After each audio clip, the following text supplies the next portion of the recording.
Olá, me chamo Karina de Jesus Viana, sou acadêmica em Letras Português e Inglês. Iniciei minha graduação na ISAT, Instituto Superior Anísio Teixeira, e hoje estudo no Centro Universitário Celso Lisboa, Rio de Janeiro.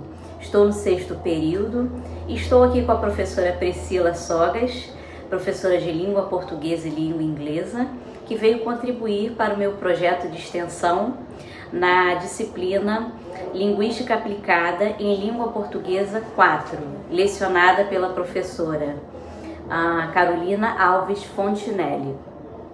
Primeiramente, muito obrigada pela presença e contribuição, Priscila, para esse projeto de extensão. E hoje nós vamos conversar sobre as variações linguísticas nas escolas, abordando as diferenças entre a linguagem formal e informal, além do impacto da internet na forma com que os alunos se comunicam hoje. Priscila, você pode se apresentar e falar um pouco sobre sua formação e há quanto tempo você atua como professora? Sim, olá, tudo bem?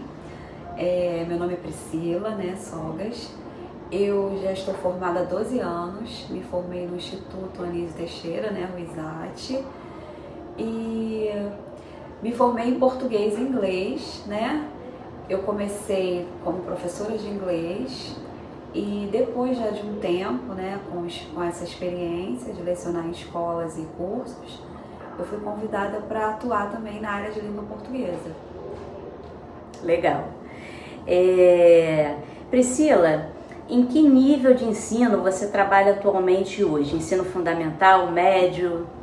Como professora de português, eu atuo no ensino fundamental 2, que são os anos finais. Ensino fundamental 2. Isso. Ok. E na sua opinião, quais os principais desafios você enfrenta ao ensinar língua portuguesa na escola?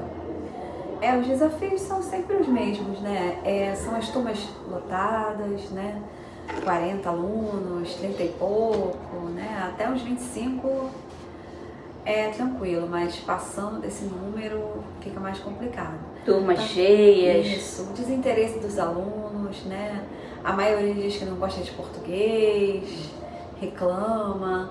E também a cobrança, das escolas particulares em questão de prazos, que a gente tem que enviar, as provas, as atividades, cumprir com o planejamento. Sim, os alunos costumam reclamar muito que o português tem muitas regras. Sim, é muita regra para memorizar, professora. Isso aí, não vou conseguir gravar tudo isso, por que eu tenho que aprender isso? Isso, complicado. Não tem a maturidade, ainda de entender. É verdade. Priscila, na sua opinião, há um jeito certo de falar, de se comunicar?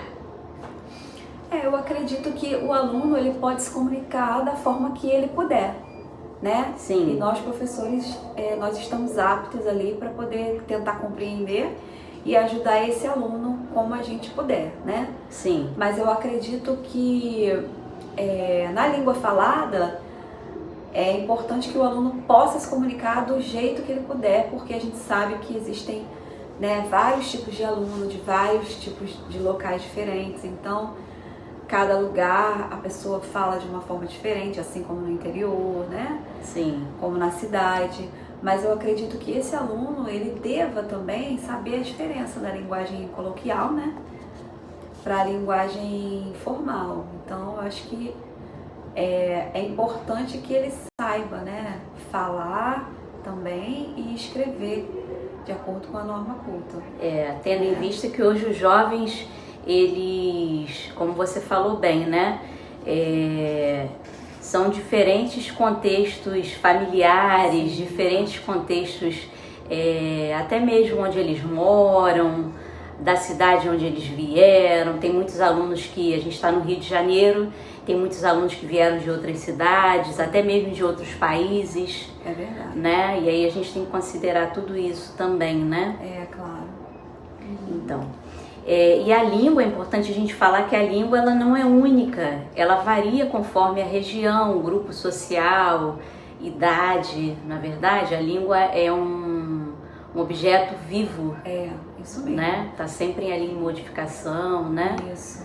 A língua viva, ela, né, diferente da língua morta, ela é uma língua que ela é variável, ela vai estar sempre mudando, né? A gente sempre dá esses exemplos, né? A gente usa o você, né?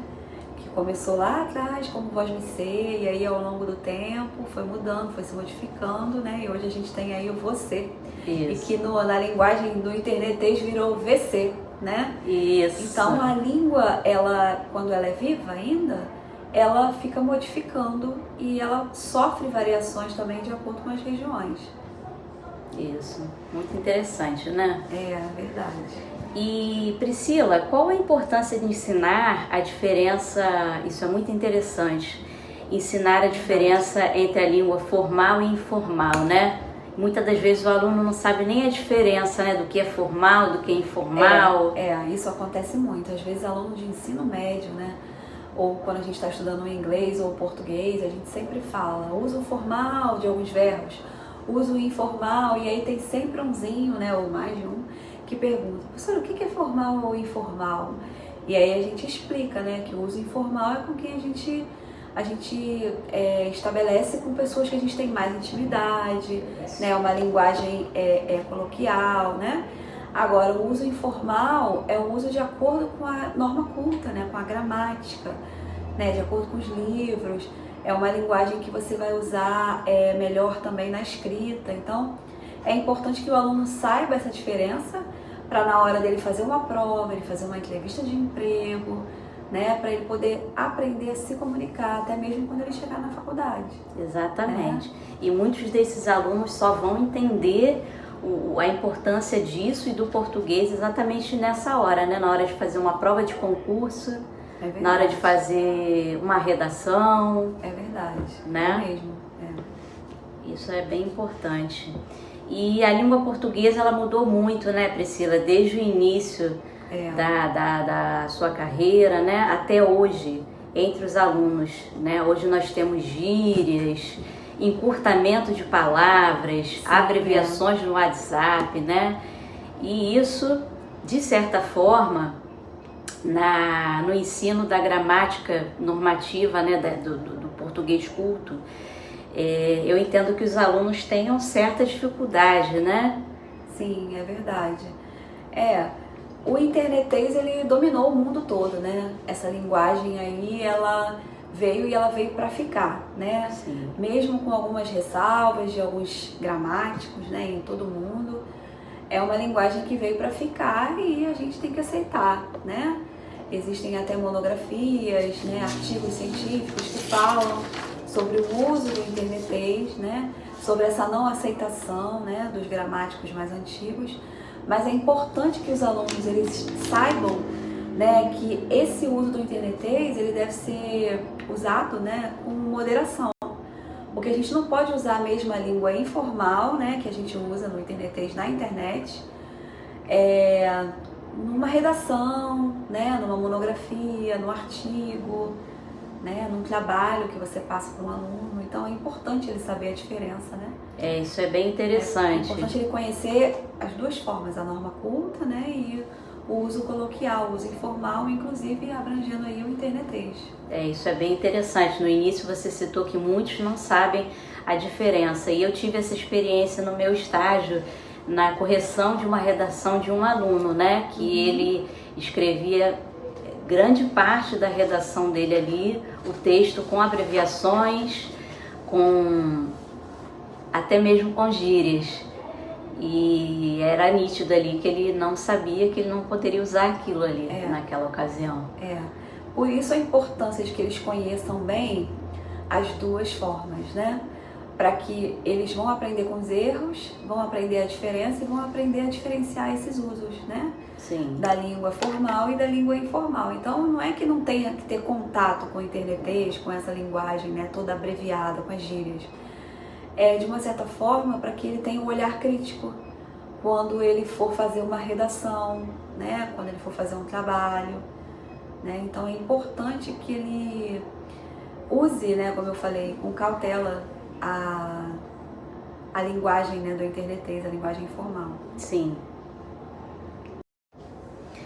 para finalizar, professora Priscila, qual o conselho você daria para os alunos sobre o uso adequado da língua? O conselho que eu daria é que os alunos possam, os jovens, né, em geral, adultos também, que possam ler mais, né? Porque a leitura, ela ajuda a gente a conhecer mais palavras, a aumentar o nosso vocabulário e a corrigirmos a nós mesmos, né? Porque uma boa leitura com bons livros vai te ajudar a escrever melhor, que vai ampliar o seu vocabulário e vai melhorar, né, a sua escrita, a sua forma de escrever. Tá ótimo, então. Professora, muito obrigada pela sua participação nesse projeto de extensão. Essa discussão foi muito importante sobre a língua, o uso da língua, as variações linguísticas. Tá bom? Muito obrigada. E esse projeto vai ser muito importante, não só para o contexto social, mas para o contexto em âmbito escolar, social, para a vida, né? É verdade. Muito obrigada. Por nada, boa sorte com o projeto, né? Com o trabalho. Obrigada.